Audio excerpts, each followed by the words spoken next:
सिद्धार्थ कथा। सुनो सुनो सिद्धार्थ कथा।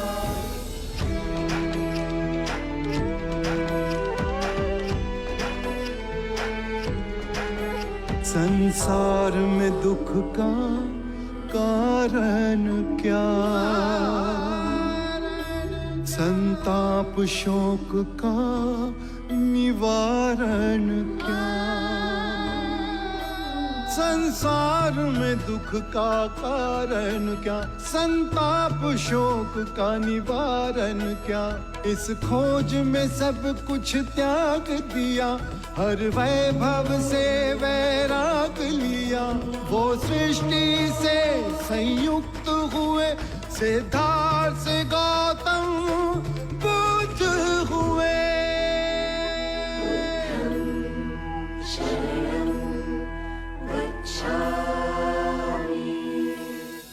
Siempre fui muy egoísta En contigo. capítulos anteriores. Jamás logré entenderme yo. Y menos las conversaciones o charlas que tú dabas. ¿Te vas a vengar de tal modo, Malika, que el tal Buda será quien cometa suicidio? Sabio Buda, no me digas que no sientes curiosidad, porque fue a mí a quien embarazaste. आइए, मगध के शिरोमणि परम ज्ञानी ब्राह्मण जो अब भिक्षु बन गए हैं। बड़ा खेद हुआ आपका ये परिवर्तन देख। महाराज, यदि आप मेरी दीक्षा से क्रोधित हैं तो मुझे भी खेद है। उतना खेद नहीं जितना हमें है। आपने अपनी पूरी ब्राह्मण जाति को, मगध को, हमें लज्जित किया है और हमारे जले पे नमक छिड़कने के लिए उस बुद्ध के अनुयायी बन गए हैं आप। बुद्ध के सामने शीश अनायास ही झुक जाता है। आपने मगध नरेश के सम्मान के शीश को झुकाया है और अब आपके शीश पर मगध की जवाबदेही बनती है। जब मैं बुद्ध से विवाद करने आया तो मैं ज्ञान के अहंकार में था, और जब मैंने बुद्ध का तेज देखा तो मेरे अहंकार का शीश टूट गया और अपमान हुआ हमारा। हमने आपको बुद्ध को पराजित करने के लिए बुलाया था, पर आप ही बुद्ध से पराजित हो गए। महाराज, मैं संघ की शरण में इसलिए नहीं आया कि मैं आपका, जाति का, धर्म का अपमान करूं, किंतु मैं संघ की शरण में इसलिए आया हूं महाराज कि मैं जीवन में कभी परम धर्म के किसी मार्ग को पा सकूं, सुख दुख से परे, शांति के मार्ग पर। जो दुख से परे जा रहे हैं, अपने कर्मों के दंड को भुगते बिना। महाराज, आप जैसा उचित समझें करें। सागर के गर्भ में समाहित पृथ्वी पर जब हम विजय प्राप्त करते हैं तो हमारी तृष्णा और बढ़ जाती है, और सागर से परे की पृथ्वी को भी जीतना चाहते हैं। जिस प्रकार मनुष्य लोभी होता है, उसी प्रकार सागर भी लोभी होता है। वो सदैव जल की इच्छा रखता है, और जिसने अपने आप को जीत लिया, उसने महाराज ब्रह्मांड को जीत लिया। बस, अब एक और शब्द नहीं। मैंने आपको यहां धर्म की चर्चा के लिए नहीं बुलाया है। आप स्वयं को जीतने जा रहे हैं, दुख से जीतने जा रहे हैं, है ना? तो देखें कि आप दुख पर विजय पा सके। ले आओ।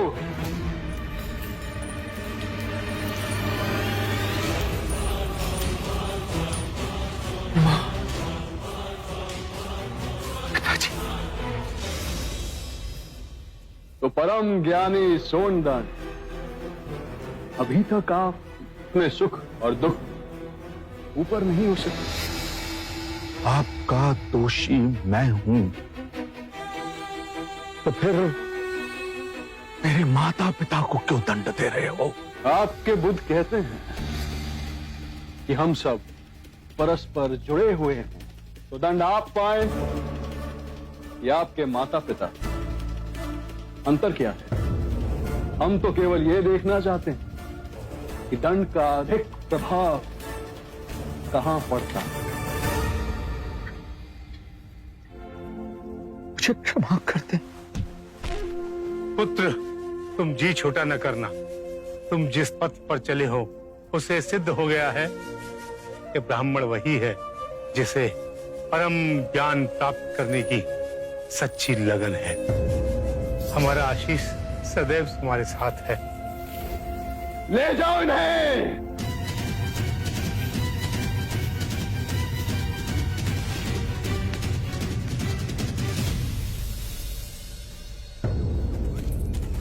ये सैनिक हमारे साथ क्यों चल रहे हैं?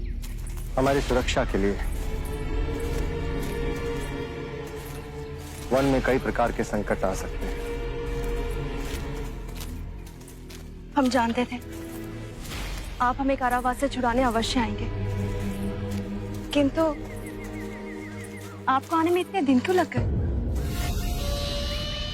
मुक्त तो मैं तुम्हें उसी दिन कर देता मानविका, पर क्या करता। बुद्ध को मगध से जैतवन लाने के लिए जितने दिन लगे उतने दिन तो रुकना ही था। पर अब बुद्ध जैतवन पहुंच चुके हैं। समय आ गया है कि तुम्हें भी वहां पहुंचा दिया जाए जहां तुम सदा सदा के लिए सुरक्षित रहोगे। धन्यवाद।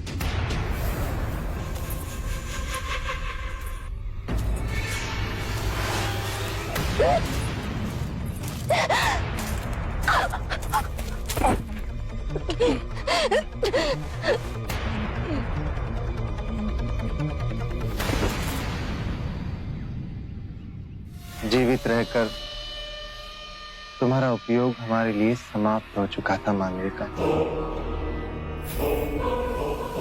पर तुम्हारा शव हमारे बहुत काम आया था।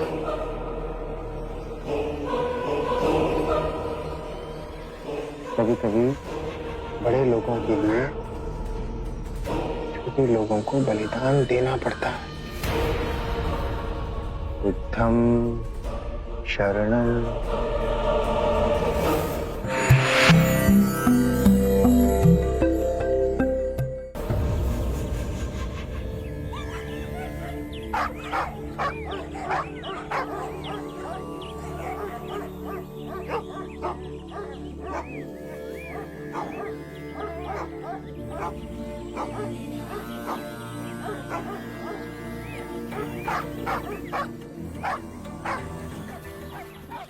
सुबह से इतना शोर मचाया हुआ है कि इन पंछियों और श्वानों के कोलाहल से आपका ध्यान भंग नहीं हो रहा? जो ध्यान कोलाहल से भंग हो जाए उसे ध्यान नहीं कहते। क्षमा बुद्ध। कुछ तो है जो इन पंछियों और श्वानों को संताप दे रहा है। जाकर देखो क्या है कुटिया के पीछे जो ये इतने उत्तेजित हो रहे हैं।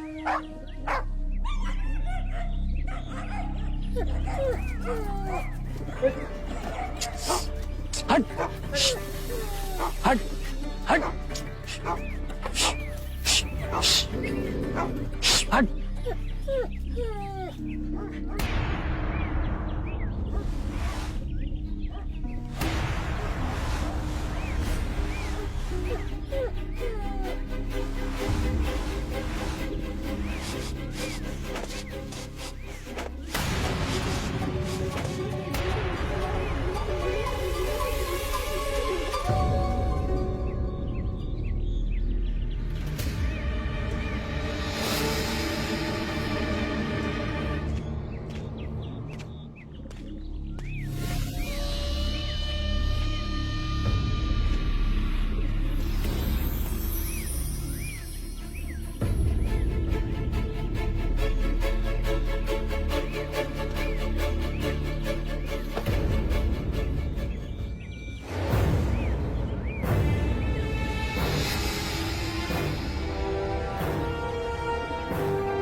बुद्ध, लगता है बहुत गहरा षड्यंत्र रचा गया है।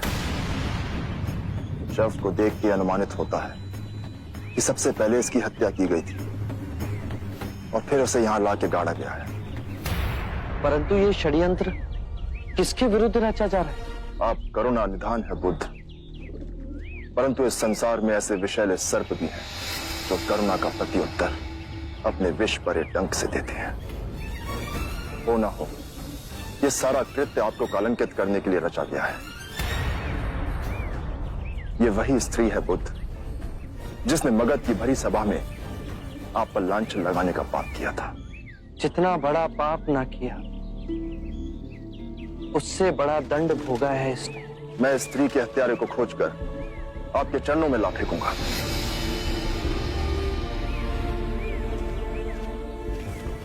आनंद, इसके अंतिम संस्कार की व्यवस्था की जाए।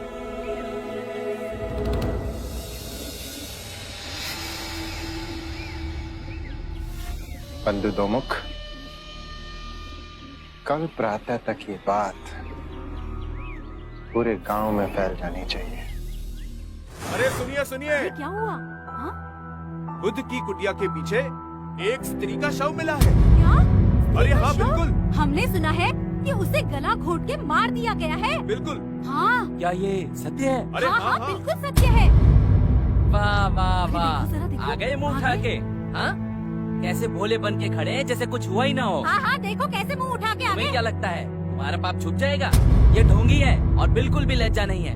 चले जाओ यहाँ से, चले जाओ, जाओ यहाँ से, जाओ। तुम्हें यहाँ रहने कोई का भिक्षा अधिकार देने है। वाला नहीं यहाँ पर। ओम भगवते भिक्षां देहि।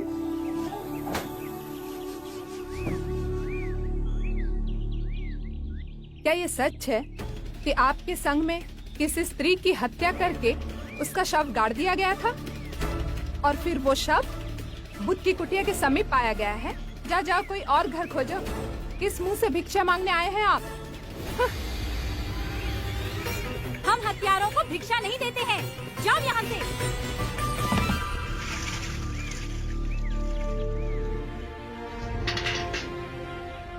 बहुत प्यासे लग रहे हैं, जल लीजिए। लोग तो कुछ भी बात बनाए, हमें बुद्ध पे विश्वास है। रुको, एक बूंद जल न देना इन पाखंडियों को। इस गांव से तुम्हारा दाना पानी उठ गया है। चलो।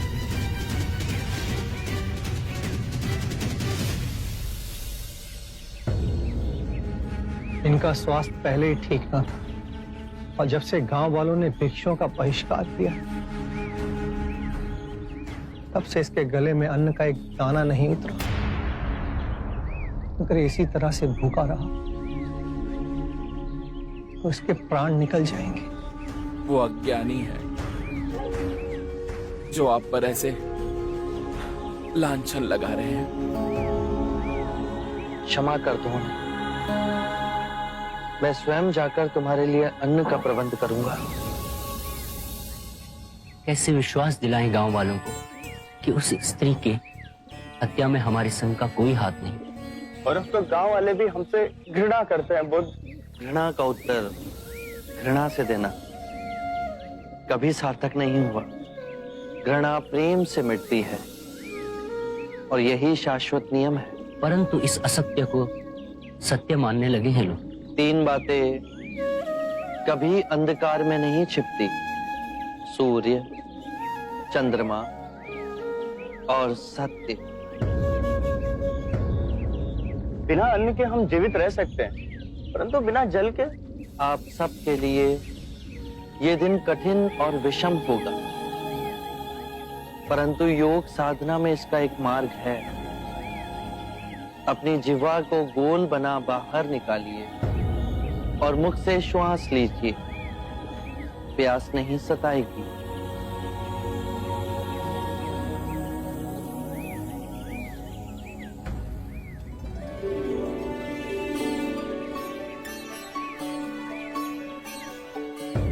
ये फलों की टोकरियां कहां से आई?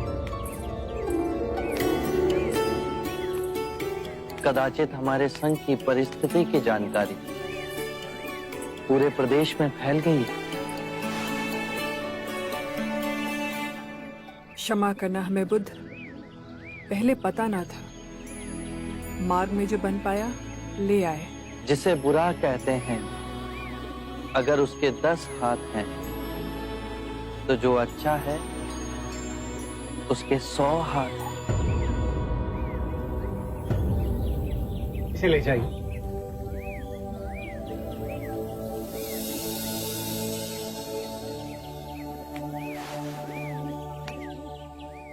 तुम्हारा यहाँ आना अकस्मात नहीं जीवक। जब बचपन में आपसे मिले तो आपकी छवि अमिट छाप मेरे मन में छोड़ गई। तक्षशिला में पढ़ वैद्य की शिक्षा प्राप्त की है जीवक ने। इतने वर्षों से मन में आपकी ही धुन रही। आपके चरणों में अपनी विद्या समर्पित करने आ ही रहे थे, ये दुखद समाचार हमें मिला। हमसे जो बन पाया ले आए। आभार तुम्हारा, पर अपने जीवन की सबसे अनमोल निधि जीवक को तुम स्वयं ले आई। ये शुभ है। एक माँ अपने पुत्र को ऐश्वर्य का मार्ग छोड़ संन्यास के मार्ग पर स्वेच्छा से लाए, ये बहुत सराहनीय है आम्रपाली। किसी अदृश्य डोर ने आपको हमसे बांधा है प्रभु। जीवक की परम इच्छा थी कि अपने आयुर्वेद के ज्ञान को संघ की सेवा में लगाएगा। चिकित्सा की यहाँ अधिक आवश्यकता होगी, यदि आप इसे स्वीकारें।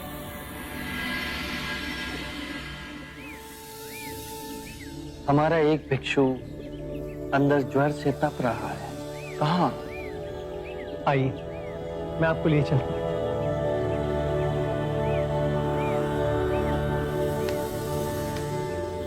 आम्रपाली, भिक्षुओं के लिए अन्न जल का प्रबंध कर। तुमने महान कृत्य किया है, परंतु संघ को एक वैद्य देकर संकट के समय तुमने हमारी सहायता की है आम्रपाली।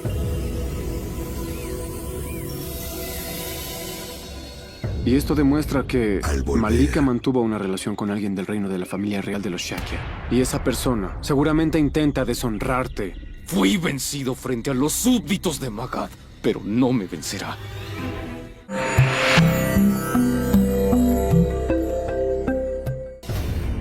आपको विश्वास है कि मानविका के घर से हमें उसकी हत्या का कोई प्रमाण मिल सकता है? बुरे कृत्य हमेशा अपने पद चिन्ह छोड़ के ही जाते हैं। ढूंढो।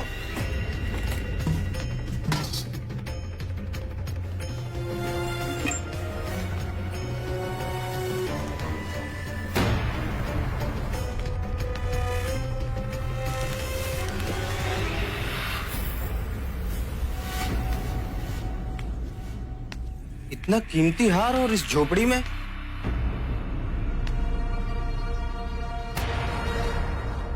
ये तो किसी पुरुष का हार है। राजघराने के चिन्ह भी इंगित हैं। शाक्य राज परिवार का चिन्ह।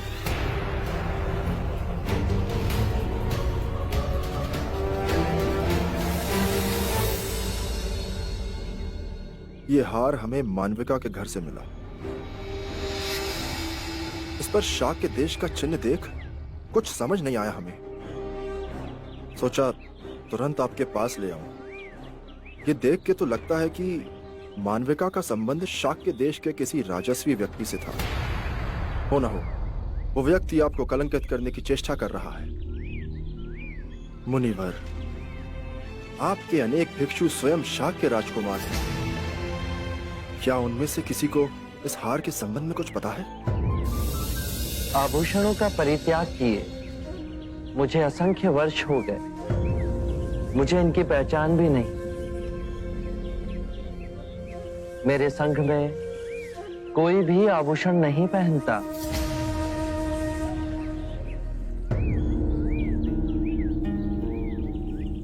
एक बात और मुनिवर, हमने मानविका के आसपास रहने वाले लोगों से भी पूछताछ की। एक ने बताया कि लगभग 1 वर्ष पूर्व एक राजस्वी व्यक्ति मानविका के साथ रात्रि में उसके घर गया था।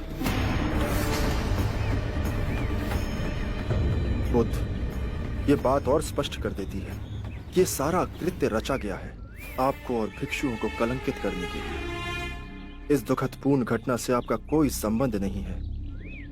ये सुनकर महाराज प्रसन्नजीत अत्यंत ही प्रसन्न होंगे। मैं कल से ही आसपास के सारे गांव में ढोल पिटवाते हुए संदेश भिजवाऊंगा कि बुद्ध और उनके सारे भिक्षु निर्दोष हैं। आपके संघ को लेकर लोगों ने जिस प्रकार का विष उगलना शुरू कर दिया है।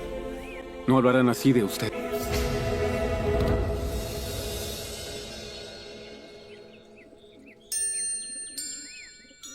बुद्ध, यदि आपकी कृपा मुझ पर बनी रहे तो मैं उस दोषी को पकड़कर आपके चरणों में ला फेंकूंगा।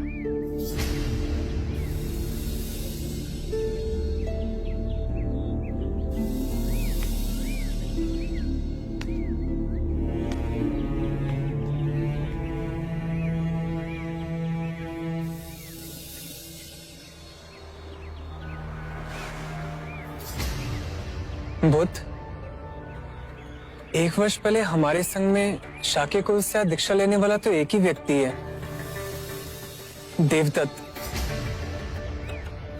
मुझे लगता है कि इस कृत्य के पीछे देवदत्त का ही हाथ है। क्या तुम्हारे पास कोई प्रमाण है कि ये कार्य देवदत्त ने किया है? नहीं। तो फिर देवदत्त पर संशय मत करो। सत्य कभी छुपाया नहीं जा सकता।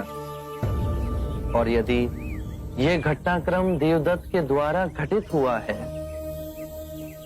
तो सबसे अधिक मुक्ति की आवश्यकता देवदत्त को है। और यदि देवदत्त अपराधी है तो उसका अंतर्मन उसे कठोर दंड देगा और वो इस पीड़ा से बचना चाहेगा। जिस प्रकार अंगुलीमाल का रूपांतरण अहिंसक में हुआ, उसी प्रकार देवदत्त का भी होगा। मनुष्य केवल अपनी अंतरात्मा को जगाने से बदलेगा।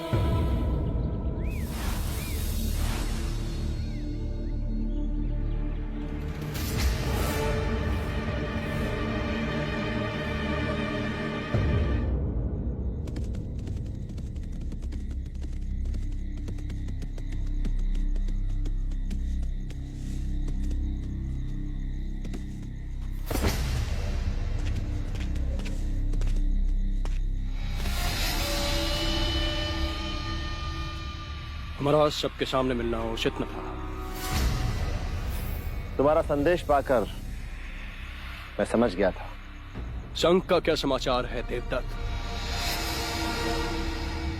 मेरी मां कहा करती है मित्र कि ये सिद्धार्थ प्रबल भाग्य लेके पैदा हुआ है। मालविका का उपयोग करके मैंने संघ में आग तो लगाई, लेकिन लगता है कि ये आग मुझे ही जला के भस्म कर देगी। तुमने भी तो सोनदंड को मोहरा बनाकर मात खाई है हमने समस्त मगध के सामने, किंतु हार नहीं मानी। प्रयास जारी है हमारा, जाल फैलाते रहेंगे। कभी ना कभी तो हमारे जाल में अवश्य फंसेगा। बुद्ध मित्र, क्या तुम मुझे अपने कुछ विश्वसनीय लोग दे सकते हो जो वेश बदलकर भिक्षुक बन संघ में शामिल हो सके? और मुझे एक वन भी चाहिए, भेंट में, जहां पे केवल मैं और वे भिक्षु जा सके। हम तुम्हें दोनों दे सकते हैं देवदत्त, किंतु तुम करना क्या चाहते हो? बुद्ध बड़ी शांति में स्थिर है ना?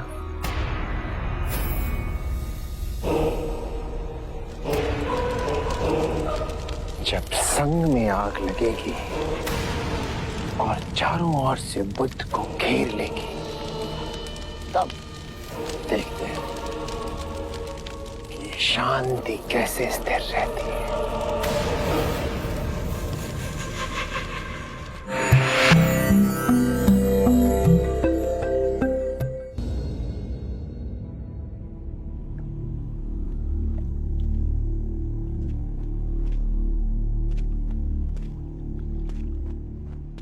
विचलित ना हो महाराज, बुद्ध अवश्य आएंगे।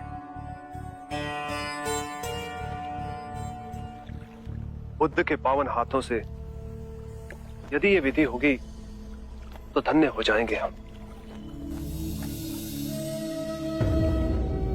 महाराज, बुद्ध आ गए।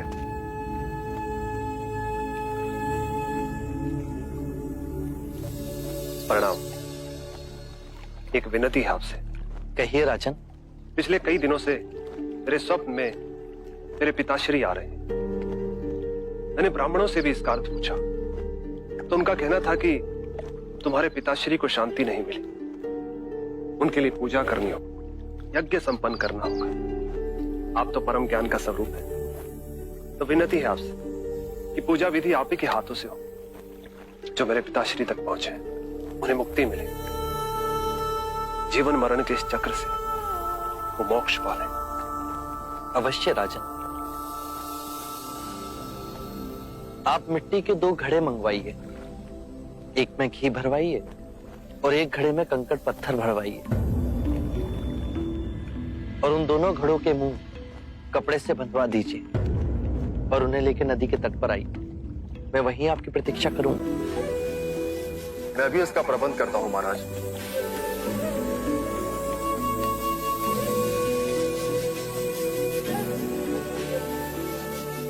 महाराज, अब आप इन दोनों घड़ों को पानी में डाल दीजिए।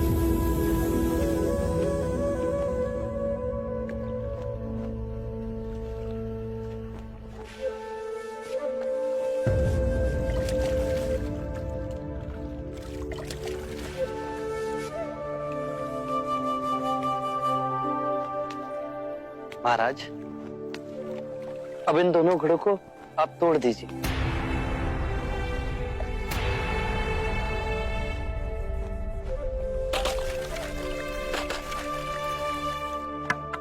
महाराज, अब आप ध्यान से देखिए कि ऊपर उठ पानी पर तैरने लगा।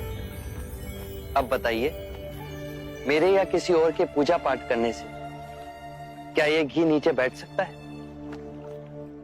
असंभव। ये तो घी का स्वभाव ही नहीं। सत्य कहा आपने। उसी प्रकार किसी भी पूजा पाठ, विधि विधान, कर्म कांड के द्वारा पानी के अंदर डूबे हुए कंकड़ पत्थर क्या ऊपर आ तैर सकते हैं?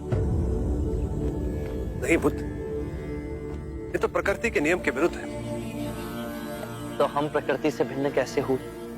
हम भी तो प्रकृति का ही रूप है। सत्य कहा बुद्ध। एक सत्य ये भी है राजन, यदि हमारे पूर्वजों ने अपने जीवन काल में कंकड़ पत्थर बोए, दुष्कर्म किए, तो वो स्वाभाविक ही कंकड़ पत्थर की तरह नीचे बैठ जाएंगे। और यदि उन्होंने अपने जीवन काल में सत्कर्म किए तो स्वाभाविक ही घी की तरह ऊपर आ तैरने लगेंगे। जो बोएंगे वही काटेंगे। परंतु इस शरीर रूपी जीवन काल में ही नहीं, अपितु इस शरीर रूपी जीवन काल के पश्चात वाली यात्रा में भी हम जैसे कर्म करेंगे वैसा ही फल मिलेगा। अब बताइए, इस प्रकृति के नियम को कोई पूजा पाठ, कर्म कांड, विधि विधान, यज्ञ हवन मिटा सकता है? राजन, मैं भी इसको नहीं बदल सकता। केवल अच्छे कर्म ही मनुष्य की मुक्ति का द्वार खोलेंगे। ये कैसी तलवार है आपके हाथ में, जो एक क्षण में सारे झूठ काट केवल ज्ञान को प्रकाशित करती है? ना जाने कितने जन्मों और भटकता में यदि आपकी कृपा ना होती। इस एक क्षण में आपने अपनी अदृश्य तलवार से मेरे अहंकार का सर भी काट दिया। धन्य है प्रभु।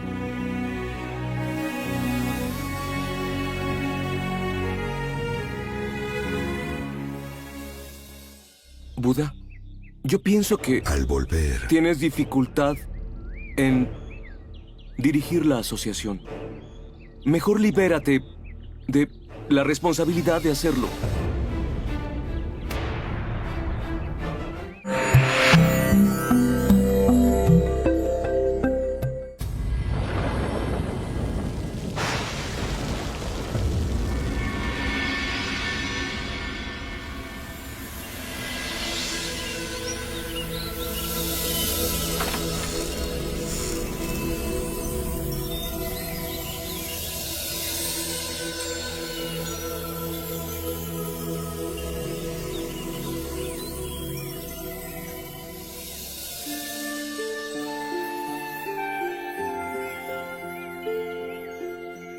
बुद्ध को हमने प्यार से तथागत का नाम दिया। 72 वर्ष की आयु हो गई है, पर क्षिप्त आत्माओं को ज्ञान का जल पिलाने वे हर दिवस आते हैं।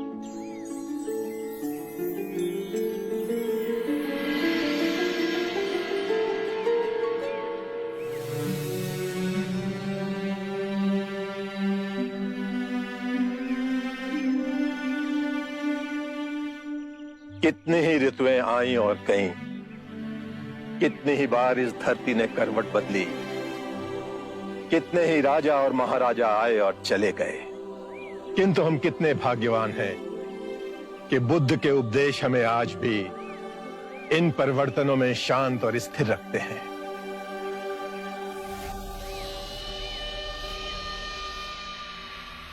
जिस बात पे आप इतना गर्व कर रहे हैं, उस बात ने मेरी चिंता को और तीव्र कर दिया है महाकश्यप जी।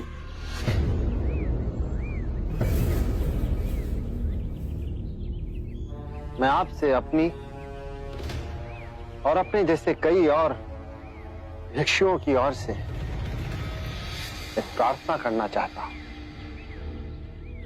बुद्ध, हम सबका यह मानना है कि संघ की ये प्रतिदिन की समस्याओं को सुलझाने के कारण आपकी साधना बाधित हो रही है। साधना की नई पद्धतियां, नए मार्ग को खोजने में बड़ी कठिनाई हो रही है। और वैसे भी पिछले कुछ वर्षों में जो घटनाएं घटी हैं, संघ में उभरे मतभेद, स्त्रियों का संघ में प्रवेश, मानविका की घटना, इन सब ने कहीं ना कहीं आपको बड़ा कष्ट पहुंचाया है, बड़ा दुख हुआ है आपको इनसे। और वैसे भी पिछले कुछ माह से आपका स्वास्थ्य अब पहले जैसा नहीं रहा। आप जो कहना चाहते हैं, आप उस पे आए। अवश्य। मैं केवल ये कहना चाहता हूं कि बुद्ध को अब विश्राम की आवश्यकता है। इन्हें अपना शेष जीवन शांतिपूर्ण तरीके से जीना चाहिए। ये संघ की प्रतिदिन की कलह से आप इन्हें अब मुक्त करें। आप अपना मत बताइए देवदत्त। बुद्ध के विषय में कृपया अपने अनुमान मत लगाइए। बुद्ध, मेरा ये मानना है कि आपको संघ के संचालन में अब कष्ट होने लगा है। आप स्वयं को अब इस कार्यभार से मुक्त करें, निवृत्त हो।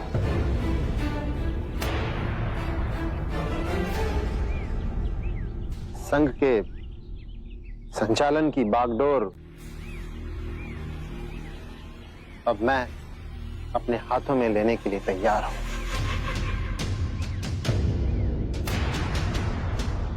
सभी भिक्षुओं के नेतृत्व का बेड़ा मैं उठा लूंगा, आप निश्चिंत रहिए। हमारे लिए विचार ही असहनीय है कि बुद्ध के अलावा संघ का कोई और चालक हो।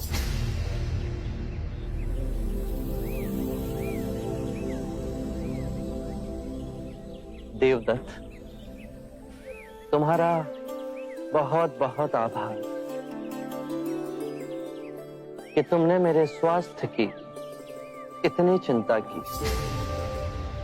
किंतु मैं आप सभी भिक्षुओं को आश्वासन देना चाहता हूं कि मैं पूर्ण स्वस्थ हूं और संघ के कार्यभार को संभालने में मुझे कोई अड़चन नहीं।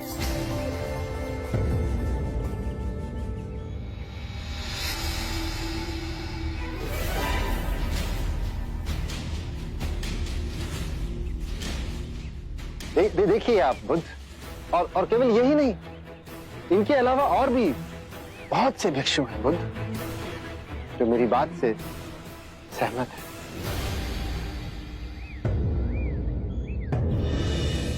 हे बुद्ध, मेरी आपसे याचना है कि आप संघ का संचालन अब मुझे करने दें और स्वयं अवकाश ले लें। देवदत्त, तुमने अपनी बात कही, अब मैं अपनी बात कहूं। आप सभी अपना आसन ग्रहण करें।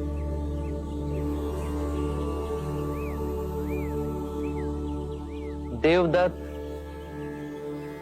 मुझे अति तीव्रता से अवकाश दिलाने पर तुले, परंतु यदि कभी ऐसा अवसर आया कि मुझे संघ का कार्यभार किसी और को सौंपना पड़े, तो देवदत्त से अधिक योग्य, परिपक्व, कुशल भिक्षु इस संघ में हैं, जो देवदत्त से कहीं अधिक कुशल और गुणी हैं। मैंने आज तक मुगलाना, सरिपुत्र और महाकश्यप जैसे महान भिक्षुओं को संघ का नेतृत्व करने का अधिकार नहीं सौंपा। तो देवदत्त, मैं तुमसे संघ को चलाने का अनुरोध कैसे कर सकता हूं? और जहां तक प्रश्न सामर्थ्य का है, तो तुम में अभी संघ को चलाने का सामर्थ्य नहीं।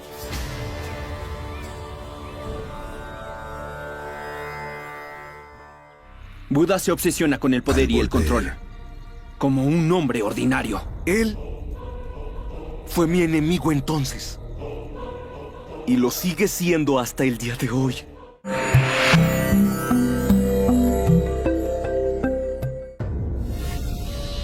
देवदत्त जी, दिल छोटा मत कीजिए।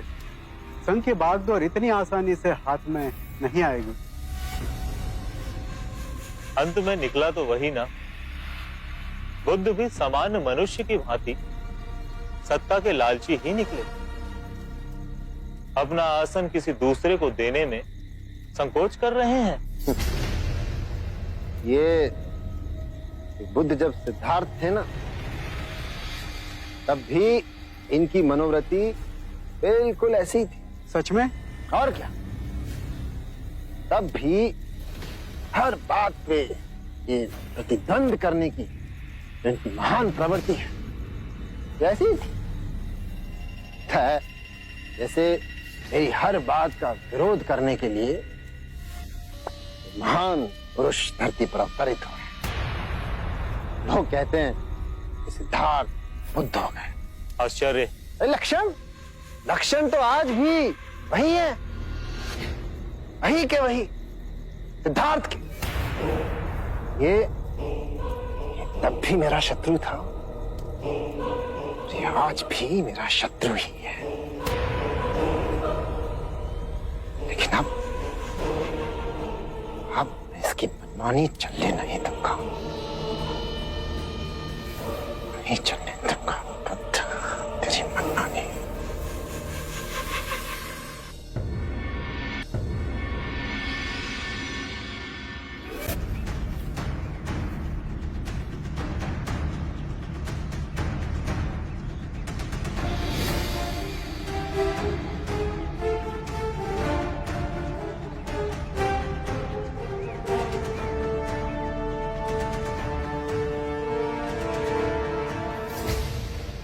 प्रिय भिक्षुओं,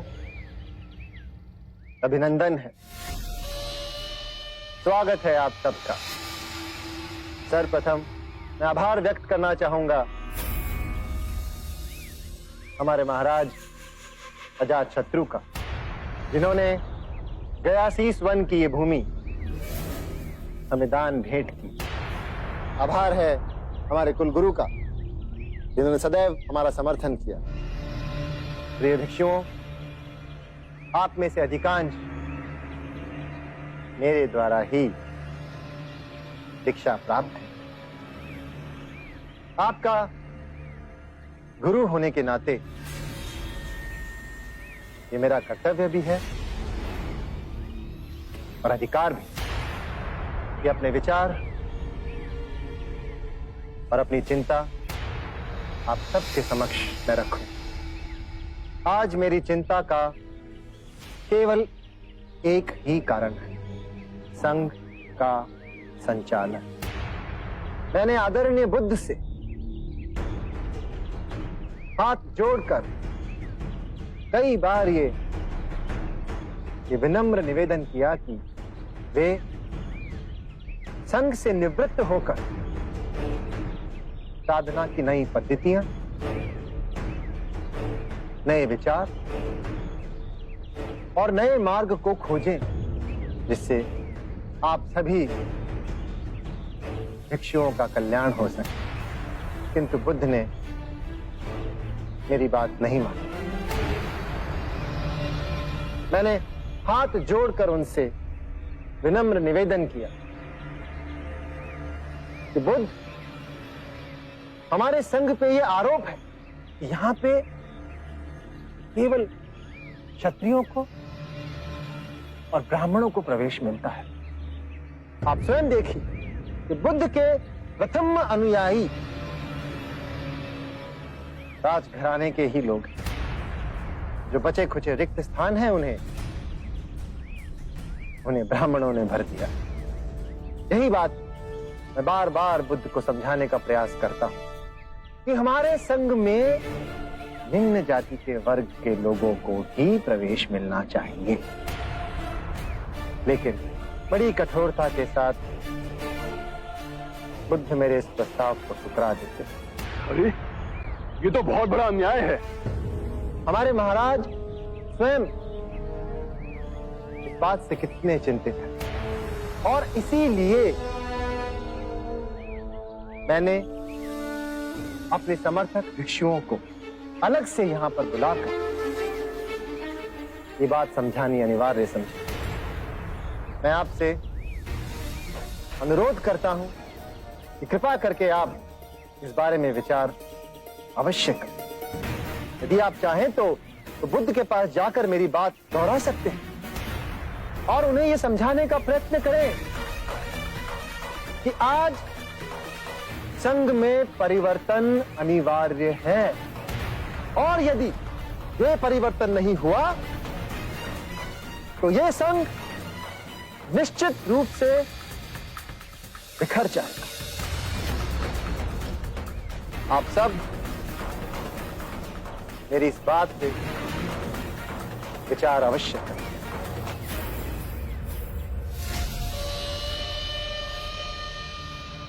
महाराज, ये देवदत्त भिक्षुओं को इकट्ठा करने की अपनी चिंता जता रहा है या फिर उन्हें बुद्ध के विरुद्ध इकट्ठा कर रहा है?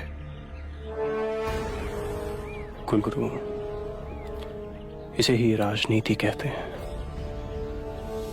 बस एक बार इस फूट की सूचना हर संघ में गूंज जाए, फिर देखते ही देखते बुद्ध का संघ टूट के बिखर जाएगा।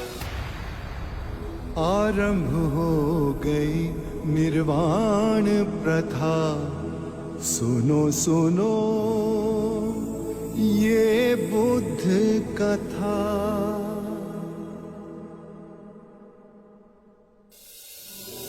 इस शरीर रूपी जन्म में ही नहीं, शरीर के पश्चात वाली यात्रा में भी जैसा कर्म होगा वैसा ही फल होगा।